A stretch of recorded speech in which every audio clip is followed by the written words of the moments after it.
なんとかなったみてえだな。畳みかける。こ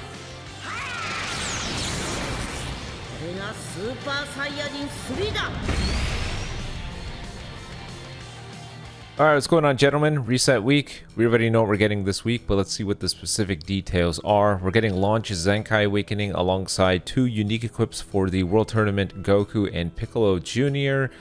I'm kind of excited for the unique equip for the 2 1% characters, mainly because if there's cover null in there, then that at least helps deal with Daima's disruptive effects because of the inability for cover nullification on equipment to get removed by Super Saiyan 4 Goku. Might provide a bit of value there. Makes the synergy a bit weird given that Tambourine is green. World Tournament Goku is going to be competing for the green slot. That's why I would have preferred if Tambourine was actually yellow. But it is what it is. Maybe Launch's Zenkai could be good as well. Launch, you know, her kit by today's standards is ridiculously old. But she had some things in there that could have aged well. For example, her green card letting her swap out, ignoring substitution count, could be pretty useful. And she also stacks up cut penetration. Those 2 things are timeless. So who knows? Maybe if they do her Zenkai right, she could end up being a good character. But yeah, Zenkai Rush Battle 4 Launch. I do expect one of the LF characters to be red for this reason. Next, we got the raid. It's great that they're always releasing these raids. You may have noticed that the PvP shop for the season, if you exchange 1 medal, you actually get 3 erasers versus the 1 you got before. You can also get gold bars, and there's some other resource as well. It just tells you that they're aware of how resource depleting rerolling these stupid equips are, and I'm a little bit worried that there's actually going to be more in the pipeline, so probably want to be sure to farm those up. Next, we also got our hands on this 1 battle per day. I did tweet out a couple days ago, just be sure to get the 2 1% to friendship rank 5. That's going to be the requirement to get their equip. So if you're somebody that has a character, or you know, they're just your favorite characters ever, you're going to want to keep that in mind. And then next, here we go. Launches Zenkai Awakening in the new abbreviated format. I'm going to be honest with you, I don't think I like it 100%, only because just because you're using less words doesn't necessarily mean you're being more clear. Sometimes you can introduce ambiguity by not being as precise in your wording. So hopefully they iron this out. But either way, main ability, I do have Launch's old kit on my phone here. You guys are going to see it. Let's see. So her main before, reduced Dragon Balls by 3, gave her 40% damage inflicted and -5 to her own arts cost. Now she gets 15% HP, 40 ki, 40% damage inflicted for 20 counts, all arts cost down, enemy Dragon Balls -3, and all enemy subcount +5, which is nice. A nice little temporary lock-in. Actually, all enemy subcount +5 is not the same as lock-in, I don't think. They changed up the wording, but that's probably going to mean that the next time they swap out, it's now going to be 15 versus 10. Next is her first passive. So before, she drew a card if she showed up on the field, 40% damage inflicted and 35% reduced damage received. Now she's sitting at 160% damage, 70% damage guard. Oh, that's concerning. 40% key recovery, subcount on switch -2, that's good, and ally damage +20%, so she's playing the support role, cool. On entry, she draws a blast card, gets key +30, yep, that is how it worked before. When she vanishes, she draws a green card up to 2 times, she gets level 2 card draw speed for 5 counts, and she nullifies cover change. Oh, please tell me her cover null is only present there. Because remember, her green card makes her swap out until she's last man standing. Second passive. So she used to stack 30% blast damage every time she used the blast card, and then -50% to enemy sustained damage cut effects every time she landed a strike or blast. So every time she uses the blast card, 30% blast damage. Yep, that's the same. Every time she lands a strike or a blast, she'll draw a card, get 10 key, and cut penetration plus 15% like before. Once she's on the field and the enemy switches, she draws a card if she has 3 or fewer, gets 20 key, all enemy subcount +2. This is very helpful against Daima if you can time your drop combos well, and or you already depleted Super Saiyan 4 Goku's little debuff charge, then you could probably combo for a pretty long time at launch. I think their thought process is you PV or you vanish, you attack the opponent, you have your cover null, Super Saiyan 4 Goku has already wasted his whatever, and then the Daima team keeps on swapping. They go to Ku, they go to Super Saiyan 3 Vegeta, and every time they do, you're gonna get a card. You already have, you got your key, and their sub count goes up by 2, so it's not as easy for them to rapidly switch. And while you're doing this, you're stacking up your blast damage, and you're getting more damage guard penetration. That's probably the thought process for a kit. We'll see if that's actually what's gonna happen. Now here's the new stuff. Zenkai 3, Fugitive on the Loose. Every 30 time it counts while not defeated, she gains 15% of her health and cancels attribute downgrades. That's it?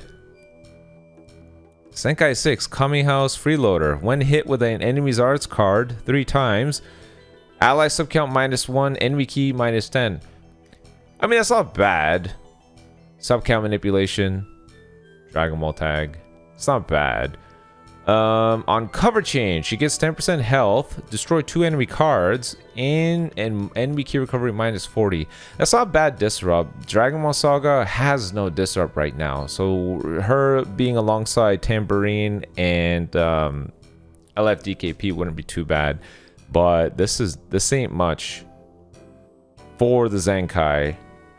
Yeah, this ain't much. Remember, damage plus 160% is nothing at this point. Most characters sit at like 300% easy. They're really counting on launch to land a couple cards.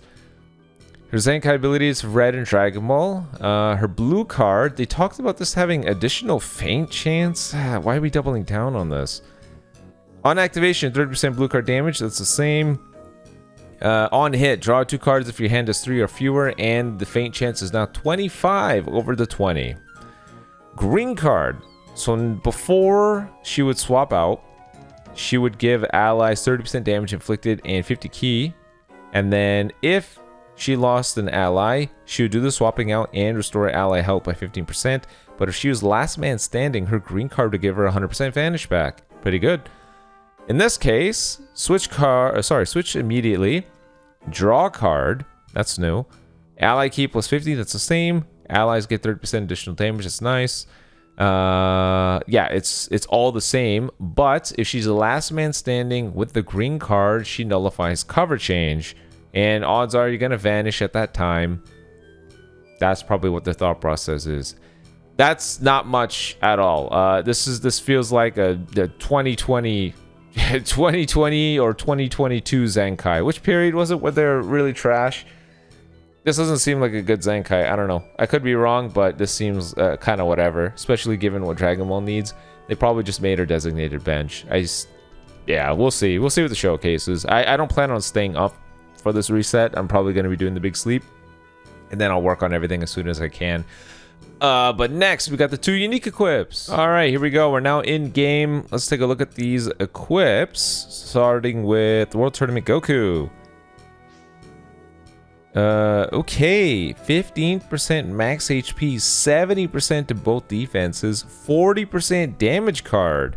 That's a nice start. 80% damage inflicted, 50% to both offenses, 50% to key recovery.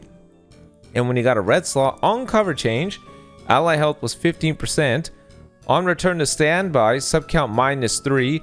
On battlefield entry, nullify cover changes. Ooh, that's what I was talking about. That's what I was saying. If the unique equip has cover nullification, tons of value because Daima cannot wipe it out. And then on green card use, you draw a card if you have 3 or fewer. That's already fantastic. Remember that this Goku, he is disrupting your opponent. Every time he shows up on the field, they lose 50 key. So that's a pretty good amount of disrupting. And then Piccolo. They really have to help him with combo potential. They're probably gonna give him card destruction immunity and or key reduction immunity because he wants to be on the field for a very long time to get his full passive. So let's see. 50% max HP, 50% to both defenses, 40% damage guard. 90% damage inflicted, 70% to both strike and blast attack, 50% key recovery. On battlefield entry, draw a green card 3 times. On green card use, he draws 3 cards if he has 3 or fewer. Gets 70% vanish and nullifies attribute downgrades at normal conditions.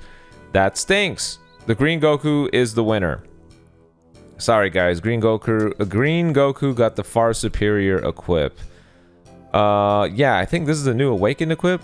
Blast defense per tag Dragon Ball or powerful opponent battle member. Are they trying to make DKP a tank?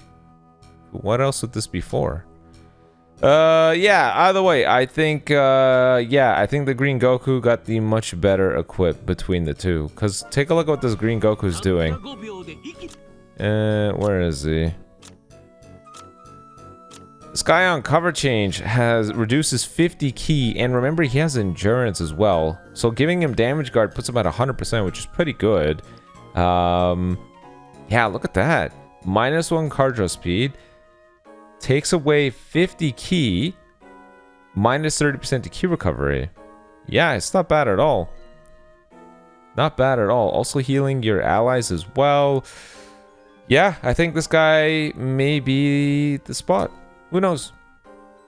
Alright, either way, you let me know in the comment section below what you think about the equips. I think the Green Goku is the biggest winner out of all of them because he's the only one that would probably put a dent in teams right now. I don't know about the Red Goku, but I mean the Red Piccolo, but we'll have to see.